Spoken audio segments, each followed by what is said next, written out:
भाई जो गुरु वचन पे डट गए, कट गए फंद 84 के।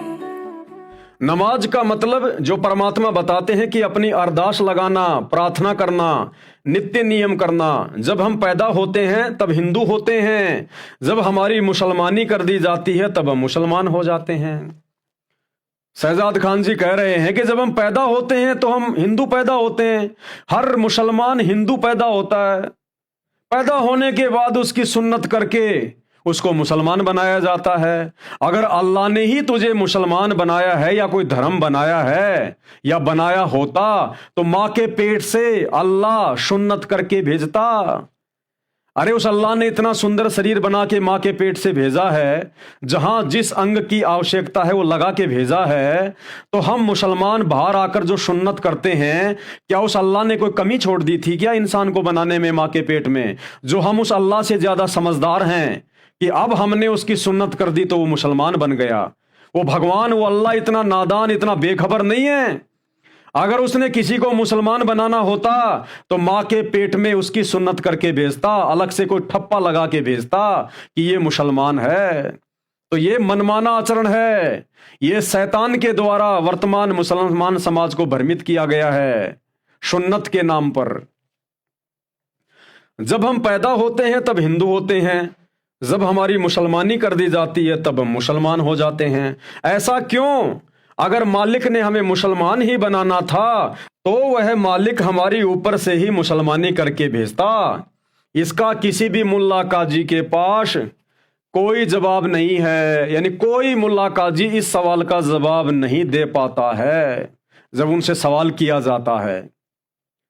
और भाई मुसलमान समाज में जो उनके अंतिम पैगंबर माने जाते हैं हजरत मोहम्मद जी, तो हजरत मोहम्मद की तो किसी ने मुसलमानी की नहीं थी। हजरत मोहम्मद जी के माता पिता ने उनकी सुन्नत की नहीं थी, क्योंकि उस समय तो सुन्नत करने का रिवाज ही नहीं था। यह सुन्नत करने का रिवाज तो हजरत मोहम्मद जी की शादी के बाद शुरू हुआ है। तो हजरत मोहम्मद जी के साथ में ऐसी क्या घटना घटित हुई थी जिस कारण से आगे चलकर मुसलमान समाज में सुन्नत की परंपरा शुरू हो गई, मूछें कटवाने की परंपरा शुरू हो गई, टोपी पहनने की परंपरा शुरू हो गई, जो आज मुसलमान समाज की एक पहचान बन चुकी है। इसके पीछे भी एक घटना है, इस घटना का जिक्र भी आगे इसी पुस्तक में आएगा, आपको बताया जाएगा। अन्यथा हजरत मोहम्मद जी की उनके माता पिता ने कभी भी सुन्नत नहीं की, उनकी मुसलमानी नहीं की। ये मुसलमानी, ये सुन्नत करने की परंपरा तो हजरत मोहम्मद की शादी के बाद शुरू हुई है। और क्यों हुई है इसके ऊपर वैसे मैं विस्तार से वीडियो बना चुका हूं, फिर इस पुस्तक में आगे और जिक्र होगा। तो किसी के पास इस बात का कोई जवाब नहीं होता। ना ही कभी मोहम्मद साहब ने मांस को छुआ था। उनके 1,80,000 शिष्य हो गए थे, लेकिन उन्होंने कभी भी मांस को नहीं छुआ और न मांस खाने के लिए बोला। मेरी विश्व के सभी मुसलमान भाइयों से प्रार्थना है कि मांस खाना मतलब हम अपने बेटे का मांस खा रहे हैं। एक मांस दूसरे मांस को खा रहा है, इससे बड़ा राक्षस और कौन होगा। मेरी विश्व के सभी मुसलमान भाइयों से प्रार्थना है कि मुसलमान हो तो मुसल्ले ईमान बनो। अगर तुम वास्तव में मुसलमान हो तो मुसलमान की परिभाषा जानो पहले। मुसलमान का मतलब होता है मुसल्ले ईमान, जो अपने ईमान का पक्का हो। वो ईमान जो हजरत मोहम्मद ने अपने शिष्यों को दिया। हजरत मोहम्मद ने कभी मांस को छुआ भी नहीं, खाना तो बहुत दूर की बात है। 1,80,000 उनके शिष्य थे, उन्होंने कभी मांस को छुआ भी नहीं। वो थे असल में मुसलमान, मुसल्ले ईमान। आज का मुसलमान मुसल्ले ईमान नहीं है। अरे रूह को खा रही है। क्या जवाब दोगे उस परवरदिगार को, उस अल्लाह को, जब उसके दरबार में जाओगे? मुसलमान भाइयों से प्रार्थना है कि मुसलमान हो तो मुसल्ले ईमान बनो। लेकिन हमारा ईमान कहां है? हमारा ईमान तो कुछ है ही नहीं। आज हम मांस खाते हैं, फिर तमाकू खा लेते हैं, फिर झूठ बोलते हैं। लेकिन पहले मुसलमान समाज में ऐसा नहीं था।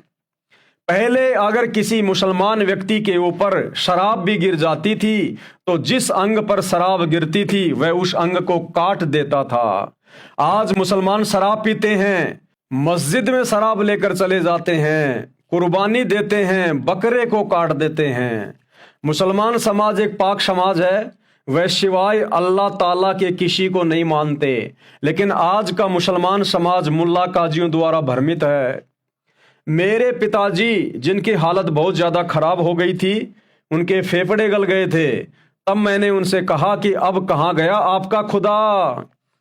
कि भाई आप तो इतनी इबादत करते थे, नमाज करते थे, मस्जिदों में जाते थे, बकरे खाया करते थे, बकरों की कुर्बानी दिया करते थे अल्लाह का आदेश मान के, फिर भी अल्लाह तुमसे नाराज क्यों है? आज तुम्हारी ऐसी दुर्गति क्यों हो रही है अगर तुम सब कुछ अपने अल्लाह के आदेश अनुसार ही कर रहे हो तो?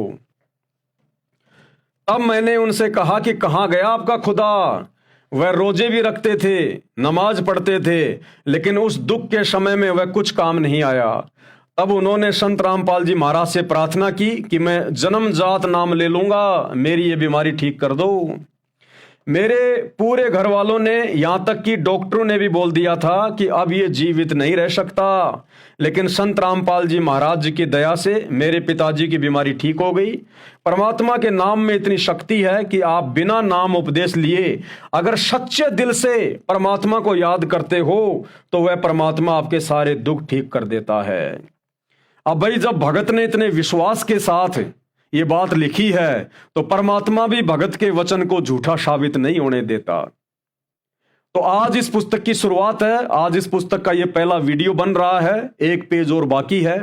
तो भगत सहजाद दास कह रहे हैं कि अगर कोई सच्चे दिल से भी सतगुरु रामपाल जी का नाम लेकर और अगर वो उनकी पूजा पाठ शुरू कर देता है, उनके सत्संग सुनना शुरू कर देता है, ये मांस खाना शराब पीना बंद कर देता है, तो भी अल्लाह ताला यानी वो ओरिजिनल अल्लाह यानी स्वयं सतगुरु रामपाल जी भगवान उसकी हर मनोकामना पूर्ण करनी शुरू कर देते हैं। लेकिन भाई बात बनेगी उनसे उपदेश लेकर, उनसे नाम उपदेश लेकर ही। ये तो शुरुआत में केवल उसको थोड़ा बहुत विश्वास दिलाने के लिए परमात्मा उसके काम संवारेगा।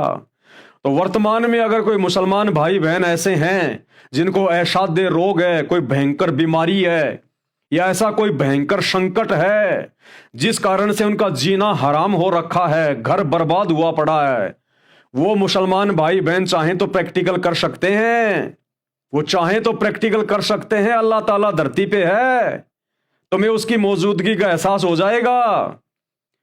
आपने उस समस्या से बाहर निकलने के लिए, उस बीमारी से बाहर निकलने के लिए, जिस बीमारी के आगे डॉक्टर ने हाथ खड़े कर दिए हैं, जिस समस्या के आगे आपके समाज ने हाथ खड़े कर दिए हैं, और आप ऐसे दो राह पे खड़े हो गए हो कि अब क्या करूं, कहां जाऊं, ना जी रहा ना मर रहा। यदि आप ऐसी स्थिति में हैं तो एक बार सच्चे दिल से सतगुरु रामपाल जी का नाम लेकर कि हे सतगुरु रामपाल जी, सुना है आप जी धरती पे पूर्ण अल्लाह आए हुए हैं, आप कादिर समर्थ अल्लाह हैं, ओरिजिनल अल्लाह हैं। यदि वास्तव में ऐसा है तो आप मेरी इस मनोकामना को पूरा करें, आप मेरे ऊपर रहम करें, मेरे ऊपर दया बख्शें, मुझे इस समस्या से, इस संकट से, इस बीमारी से बाहर निकालें। और आप उनके सत्संग सुनना शुरू कर दें उसी दिन से। खाली प्रार्थना से बात नहीं बनेगी अकेले। जिस दिन आप ये उनसे प्रार्थना लगाते हैं उसी दिन से आपने मांस खाना बिल्कुल बंद करना होगा। अगर आपसे कोई मांस मंगवाता है या पकाता है, आपने मना करना होगा। आपने सहयोग भी नहीं करना मांस खाने में, पकाने में, उसको छूना भी नहीं है। किसी भी प्रकार का कोई भी नशा, बीड़ी, सिगरेट, गुटखा, मांस, तंबाकू आपने छूनी भी नहीं है, हाथ भी नहीं लगाना। और सतगुरु रामपाल जी के सत्संग अपने मोबाइल में या अपने घर पर उसी दिन से सुनना शुरू कर दीजिए। दिन में 1 घंटा, आधी घंटा, 2 घंटा आप उनके सत्संग सुनना शुरू करें और इन बुराइयों से पीछे हट जाइए। आप जो बुराइयां आपके मुल्ला मौलवी काजियों ने आपके घरों में शुरू करवा रखी हैं, जीव हत्या। और सतगुरु रामपाल जी के 1 महीने तक, केवल 1 महीने तक आप उनके रोजाना जब भी आपको समय मिले, सुबह शाम अपने घर पर या अपने काम धंधे पर, मोबाइल में या जैसे भी, आप उनके 1 महीने तक सत्संग सुनिए और उनसे प्रार्थना कीजिएगा रोजाना। जैसे आप अपने पहले अल्लाह से इबादत किया करते थे, लेकिन आपका कोई काम नहीं बना। अब आप सतगुरु रामपाल जी से प्रार्थना कीजिए, मनी मन में कीजिए, चाहे बोल के कीजिए, क्योंकि ये समर्थ अल्लाह है। चीटी पायल बाजे पैर, शायब सुनता है सब लहर। ये सतगुरु रामपाल जी वो डुप्लीकेट अल्लाह नहीं है कि जिसको अपनी फरियाद सुनाने के लिए माइक लगाना पड़ेगा, बंक मारनी पड़ेगी, चिल्लाना पड़ेगा।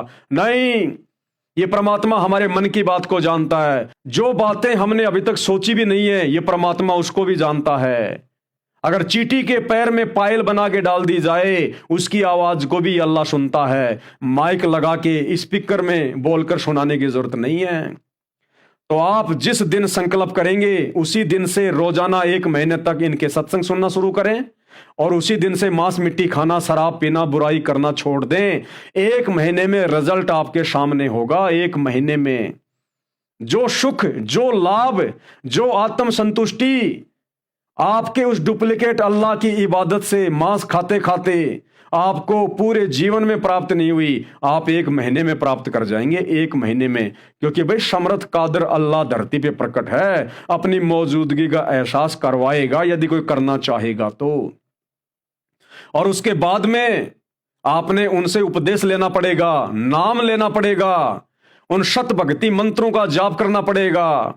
जो भक्ति मंत्र कुरान शरीफ में लिखे हुए हैं, ऐन सीन काफ, ये ऐन सीन काफ क्या है? ये हैं उस अल्लाह की प्राप्ति के, सारे सुख प्राप्त करने के ओरिजिनल मंत्र। लेकिन ये ऐन सीन काफ है क्या? ये ऐन सीन काफ, ऐन सीन काफ इस प्रकार जपने से काम नहीं करेंगे। ये तो कोड वर्ड में, संकेत में है। ऐन सीन काफ के ओरिजिनल अंदर के मंत्र क्या हैं? वो कादर अल्लाह सतगुरु रामपाल जी देंगे फिर आपको। फिर देखना आपके घर में बरकत, आपके काम धंधे में बरकत, आपके शरीर में बरकत है। फिर आपको पता चलेगा कि ओरिजिनल अल्लाह तो अब मिला है। तो क्या कह रहे हैं भगत शहजाद खान जी? लेकिन संत रामपाल जी महाराज जी की दया से मेरे पिताजी की बीमारी ठीक हो गई। परमात्मा के नाम में इतनी शक्ति है कि आप बिना नाम उपदेश अगर सच्चे दिल से परमात्मा को याद करते हो तो वह परमात्मा आपके सारे दुख ठीक कर देता है। अगर आप अब भी परमात्मा को नहीं पहचान रहे, फिर कब पहचानोगे? अब मैंने संत रामपाल जी महाराज जी के शरण में आने के बाद तहे दिल से 3 बार कलाम ए पाक को पढ़ा है। वहां पर मुझे एक एक चीज के बारे में पता लगा। वहां पर एक बात लिखी है कि शुरू करता हूं उस अल्लाह ताला के नाम से जो सबसे बड़ा है, बिस्मिल्लाह रहमान रहीम, और वह अपने बंदे के गुनाहों को माफ करने वाला है। यानी वो अल्लाह तो ऐसा है जो अपने बंदों के गुनाहों को माफ करता है। यानी अगर उसकी पूजा पाठ करने वाले पर, उसकी इबादत करने वाले पर कोई संकट आ जाए, कोई परेशानी आ जाए, तो उसकी इबादत करने से तो वो संकटों से मुक्त होता है, उसको राहत मिलती है। लेकिन भगत शहजाद खान ने देखा कि 22 साल हो गई मैंने अल्लाह ताला की इबादत की, लेकिन मुझे कोई लाभ नहीं हुआ। इसका मतलब ये कोई फर्जी अल्लाह ताला है, ये डुप्लीकेट अल्लाह है जो अपने बंदों की मदद नहीं करता है। जो गुरु बचन पे डट के कट गए फंद 84 के, कट गए फंद 84 के, कट गए फंद 84 के।